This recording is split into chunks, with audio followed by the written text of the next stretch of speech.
அந்த மோகினிய சாகடிச்சதுக்கு அப்புறம் நாம எல்லாரும் நல்லா இருப்போங்கிற நம்பிக்கை நம்ம எல்லாருக்குமே இருந்தது. ஆனா அப்படி எதுவுமே நடக்கல. ஆனா அந்த சூனியாக்காரியும் பிள்ளைங்களையும் கூட்டிட்டு போயிட்டா. என்னோட சித்தார்த், பிரேம், ரோஹிணி, அஞ்சலி இவங்க எல்லாரையும். அமைதியா இருங்கம்மா. அம்மா துர்கா தேவி, இதெல்லாம் என்னம்மா? அம்மா அழாதீங்க. அக்கா, இதிகாசத்துல என்னைக்குமே கெட்டத நல்லது ஜெயிக்கிறது தான் வழக்கம்க்கா. அதோட சொல்லுவாங்க, மன தைரியத்தை விட்டுட்டோம்னா தோத்துடுவோம், மன தைரியம் இருந்தாதான் ஜெயிப்போம்னு சொல்லுவாங்க. சீமா, நீ இருக்கிற வரைக்கும் எனக்கும் இந்த குடும்பத்துக்கும் எந்த பிரச்சனையும் வராது. நிச்சயமா வர. நான் தோத்து போக மாட்டேன். இங்க பாருங்க, எல்லாரும் கொஞ்சம் எழுந்துருங்க. இவ்வளவு சீக்கிரத்துல நம்ம தோல்வியை ஒத்துக்க கூடாது. நம்ம ஒண்ணு தோத்து போகல. நம்ம நிச்சயம் அவங்களை கூட்டிட்டு வருவோம். அவங்களை கூட்டிட்டு வந்து நம்ம குடும்பத்தை முழுமையாக்க போறோம். சீமா, என்னமாச்சு?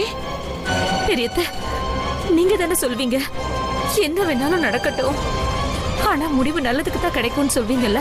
அப்படின்னு இந்த முடிவு தப்பானது தானே பெரியத்த?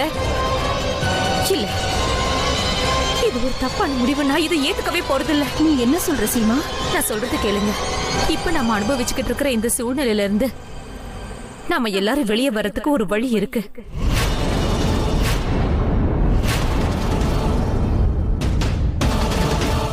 ஆமா, எனக்கு முழு நம்பிக்கை இருக்கு. இந்த வழியில போனா நம்மோட எல்லா பிரச்சனையும் தீர்ந்து போயிடும்.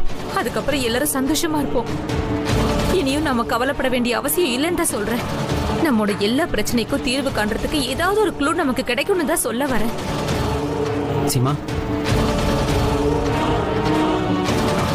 எந்த வழியை பத்தி நீங்க பேசுறீங்க? நான் அந்த அகோரி பாபா கிட்ட பிரச்சனையை சொல்லி தீர்வு கேட்டதுக்கு அவர் ஒரு விஷயத்தை என்கிட்ட சொன்னாரு. சில வருஷங்களுக்கு முன்னாடி ஒரு சூனியக்காரி இருந்தாளாம்.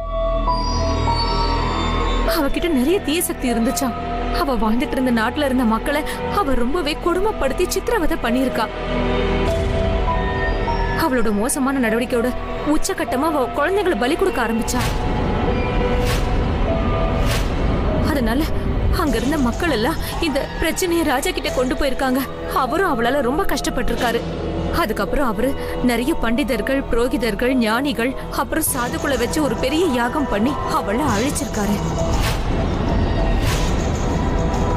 அதுக்கப்புறம் அவளை எரிச்சிருக்காங்க. அந்த சூனியக்காரியோட சாம்பலையும் எலும்புகளையும் எடுத்துதான் இந்த புனிதமான கத்தியை உருவாக்கி இருக்காங்க. அப்படின்னா அது இந்த கத்திக்கு அவ்வளவு பெரிய சக்தி இருக்கு பெரியத்த. இத சூனியக்காரங்களோட உடம்பு மேல வச்சாலே போதும், அவங்க அந்த இடத்துலயே சாம்பல் ஆயிடுவாங்க. ஆனா அதே அகோரி பாபா என்கிட்ட இன்னொரு விஷயம் சொன்னாரு. இந்த புனிதமான கத்தி மேல எந்த சூனியக்காரியோட ரத்தமும் படக்கூடாது. அந்த கத்தி மேல ரத்தம் விழுந்துட்டா அதுக்கப்புறம் என்ன ஆகுன்னு யாருக்குமே தெரியாது. இந்த விஷயம் மோகினிக்கு நல்லா தெரிஞ்சிருக்கு. அதனாலதான் இதை தெரிஞ்சுக்கிட்டே அவ என் கையில இருந்த கத்தியால குத்துப்பட்டு தன்னோட ரத்தத்தை பட வச்சுட்டா.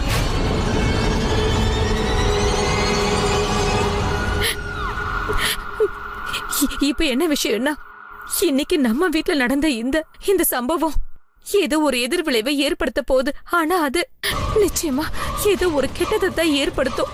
அந்த கெட்டது என்னன்னு நம்ம கண்டுபிடிச்சு ஆகணும். ஆனா சீமா, நாம இதெல்லாம் எங்க போய் தெரிஞ்சுக்கிறது? என்ன கெட்டது நடக்கும்? இப்ப நான் என்ன சொல்ல வரேன்னா, இது எல்லாத்தையும் நாம தெரிஞ்சுக்கிறதுனால நம்ம கவலை தீருமா என்ன?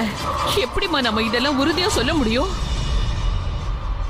உங்க கேள்விக்கு இப்போதைக்கு என்கிட்ட பதில் இல்ல பெரியத்த.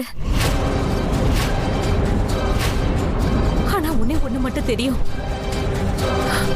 மோகினி இப்படி திடீர்னு மறைஞ்சு போனதுக்கும் அப்புறம் அந்த கத்தியில சூனியக்காரியோட சாம்பல் இருந்ததுக்கும் நிச்சயமா ஏதோ ஒரு சம்பந்தம் இருக்கு. ஒரு நிமிஷம் சீமா, இந்த விஷயம் ரொம்ப பழசு. அதாவது ரொம்ப வருஷத்துக்கு முன்னாடி நடந்தது. இது நம்மோட இதிகாசங்கள்ல இருக்கும்ல. அப்படி இருந்துச்சுன்னா இன்டர்நெட் மூலமா நாம அதை தெரிஞ்சுக்கலாம். நீங்க சரியா சொல்றீங்க அமர். நான் லேப்டாப் எடுத்துட்டு வரேன். சீக்கிரம் போ. அதையெல்லாம் விடுங்க. ஆனா நம்ம வீட்ல நடந்திருக்கிற இந்த வினோதமான சம்பவத்துக்கு பரிகாரம் பண்ணணும்னா நம்ம குருஜியை நம்ம வீட்டுக்கு கூப்பிடுறதா சரின்னு நான் நினைக்கிறேன். இங்க பாருங்க பெரிய பாட்டி, அவங்க சொல்றது உண்மைதான். எனக்கும் அப்படிதான் தோணுது. ஆமா பெரிய பாட்டி, குருஜியோட பவித்திரமான பாதம் நம்ம வீட்ல படும்போது நம்ம வீட்ல இருக்க தோஷங்கள் எல்லாமே இப்ப தீர்ந்துடும்ல. சரிம்மா, அப்படின்னா குருஜி இங்க வர சொல்லி நீயே போன் பண்ணிடுமா? சரிங்க அத்தை. வா அமர்.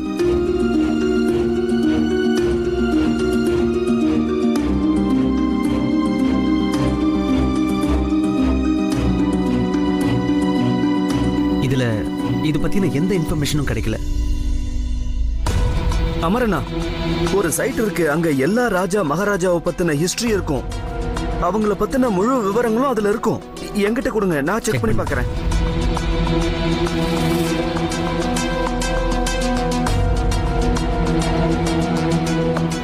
அண்ணி, உங்களுக்கு அந்த ராஜ்யத்தோட பேரை பத்தி எதுவும் சொன்னாரா? அந்த பேரு எனக்கு எதுவும் தெரியல. ஆனா ஜெய்ப்பூருக்கு கொஞ்சம் பக்கத்துல இருக்கிற கிராமம்னு சொன்னேன். ஓகே, நான் பார்க்கறேன்.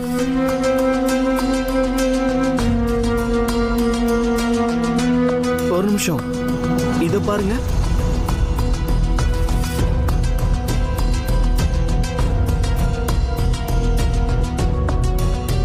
யார் இது? ஏதாவது எழுதியிருக்காங்களா?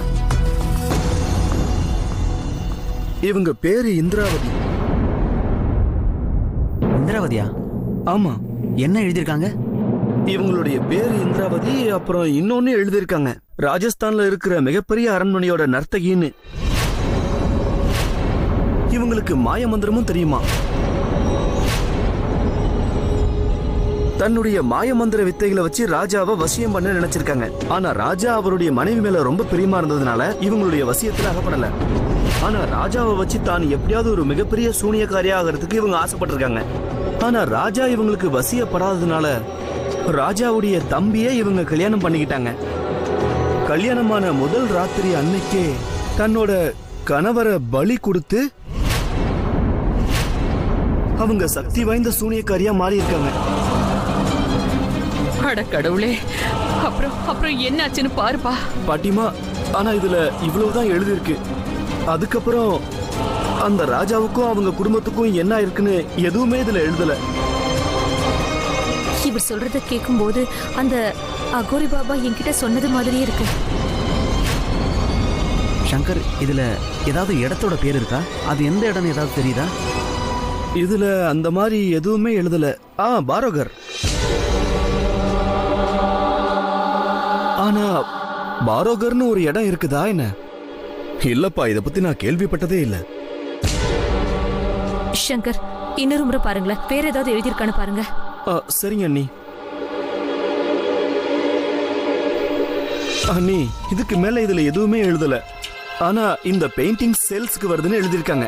அப்புறம் இந்த பெயிண்டிங்க்கு கீழே நேமும் நம்பரும் எழுதியிருக்காங்க. நான் ஃபோன் பண்றேன்.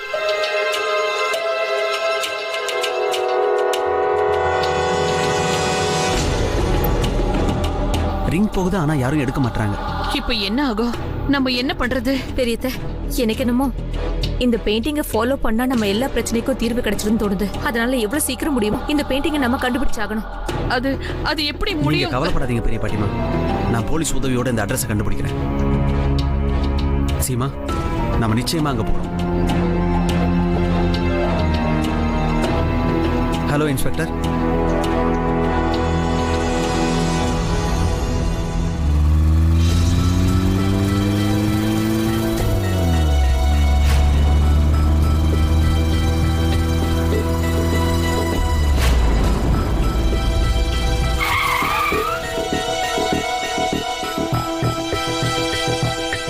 ரொம்ப அமைதியான இடமா இருக்கு.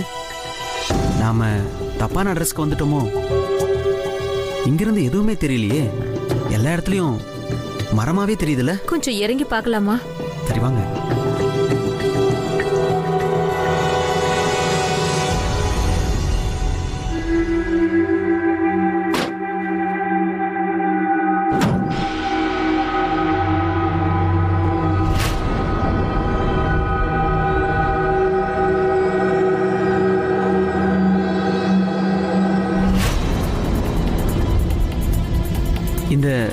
இந்த சத்தம் யாரோ மரம் வெட்டுற சத்தம் மாதிரி இருக்கு. சத்தம் அங்கிருந்து தான் வருது. நாம் அங்க போய் பார்க்கலாம். சரி போலாம்.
உங்களுக்கு ஒன்றும் ஆகல?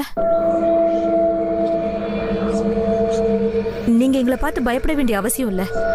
நாங்க இந்த ஊருக்கு ஒருத்தரை தேடி வந்தோம். ரொம்ப நேரமா யாரையாவது விசாரிக்கலான்னு பார்த்துக்கிட்டே இருந்தேன். ஆனா யாருமே இல்ல. உங்களை பார்த்ததும் சரி உங்ககிட்டயே இதை பத்தி கேட்கலான்னு வந்தேன். ஆனந்துங்கிற பேர்ல ஒரு ஓவியர் இங்க இருக்காரா? அவர் எங்க இருக்காருன்னு உங்களால சொல்ல முடியுமா? அவரோட வீடு இங்கதான் எங்கேயோ இருக்குன்னு சொன்னாங்க.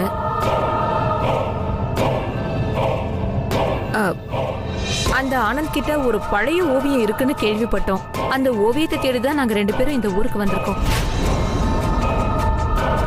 அவர் எங்க இருக்காருன்னு உங்களுக்கு தெரியும்னா ப்ளீஸ் எங்களுக்கு கொஞ்சம் ஹெல்ப் பண்ணுங்களேன். எங்க போறீங்க? ஒரு நிமிஷம் நில்லுங்க. நில்லுங்க. ஏன் இப்படி ஓடுறாங்க? என்னாச்சு? ரொம்ப வினோதமா நடந்துக்கிறாங்க. திடீர்னு எதுக்கு ஓடினாங்கன்னு தெரியல. எதுவும் சொல்லாமே போயிட்டாங்க. சரி, வேற யாரும் இங்க இல்ல. நாம இன்னும் கொஞ்சம் முன்னாடி போய் பார்க்கலாம். போலாம்.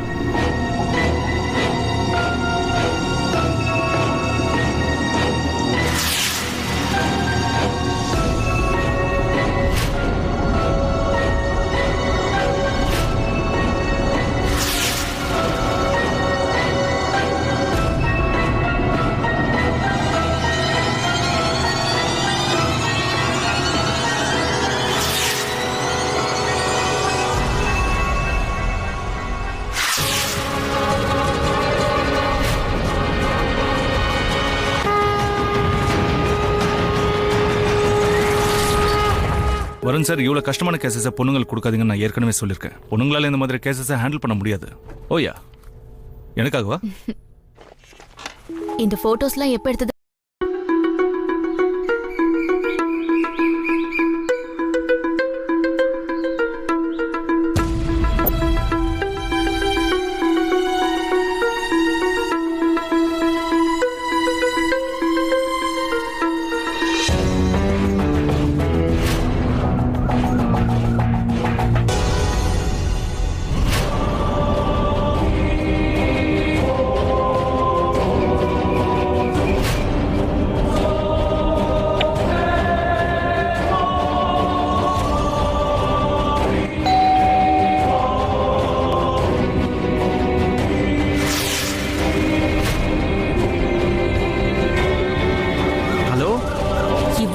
கதவை யாரும் திறக்கல. ஒருவேளை ஆனந்த் சார் வீட்டுல இல்ல போல இருக்கு. ஆனா அமர் அட்ரஸ் எல்லாம் சரியா தான் இருக்கு. ஆனா என்னோட உள்ளுணர்வு சொல்லிக்கிட்டே இருக்கு, இந்த வீட்டுக்குள்ள நமக்கு தேவையான க்ளூ ஏதோ ஒண்ணு கிடைக்க போகுது. நிச்சயம் கிடைக்க போகுது.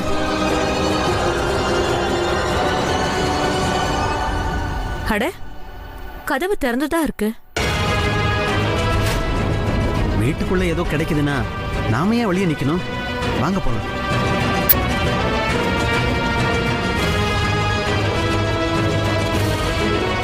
அடடா, இவங்க இந்த வீட்டுக்குள்ள போயிட்டாங்களே, அது அவங்களுக்கு நல்லது இல்லையே.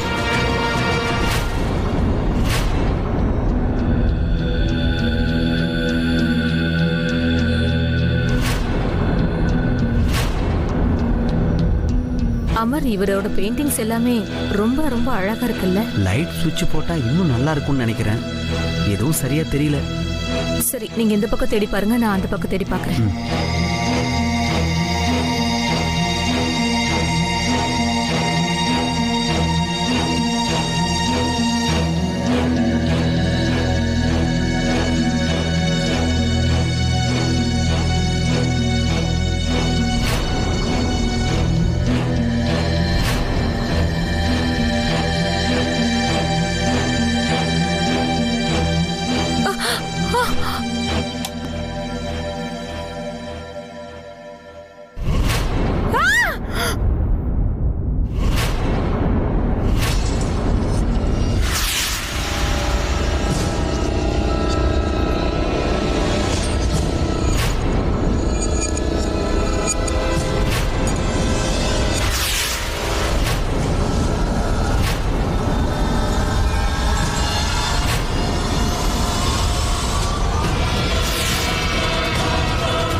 இந்த ஆனந்த செத்து போயிருக்காரு.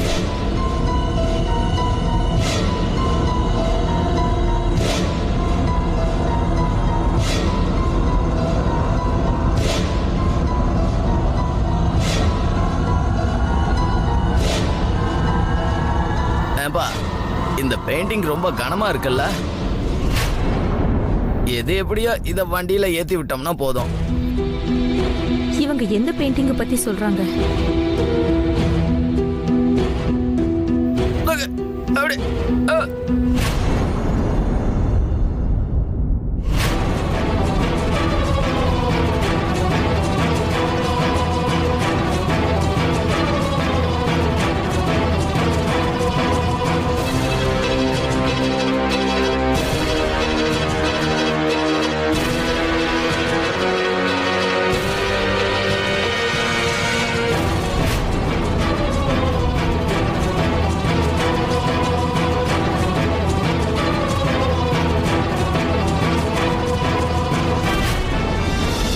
வேண்டாம்.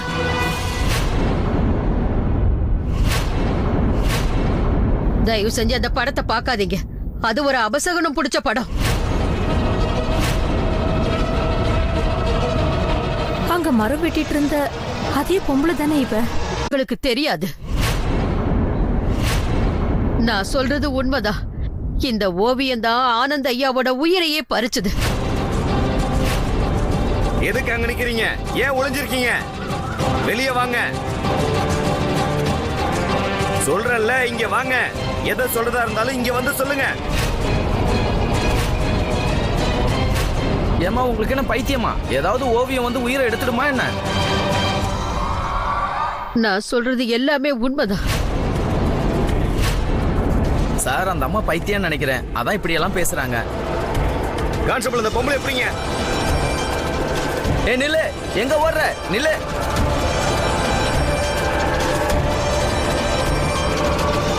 ஆமா சார், அவங்க பைத்தியம் தான் நினைக்கிறேன். அதான் இப்படி ஓடுறாங்க. சரி, நீங்க உங்க வேலையை பாருங்க. சீமா, நான் இன்ஸ்பெக்டர் சார் கிட்ட பேசிட்டேன். ஐ திங்க் நம்ம கிளம்பலாம். அமர், இந்த பெயிண்டிங்ல ஏதோ ஒரு விஷயம் இருக்கு. இல்லனா இத பத்தி அந்த பொம்பளை இவ்வளவு தூரத்துக்கு பேசியிருக்க மாட்டா. எனக்கு என்னவோ இதுல ஏதோ ஒரு ரகசியம் ஒளிஞ்சிருக்கு. அது அந்த பொம்பளைக்கு நல்லா தெரிஞ்சிருக்குன்னு தோணுது. நாம அவகிட்ட பேசியே ஆகணும். சீமா, அவங்க கிட்ட நம்ம எதுவும் பேச வேண்டாம். இது ஒரு பெயிண்டிங் தான். ஒரு பெயிண்டிங்கால யாரையும் கொல்ல முடியாது.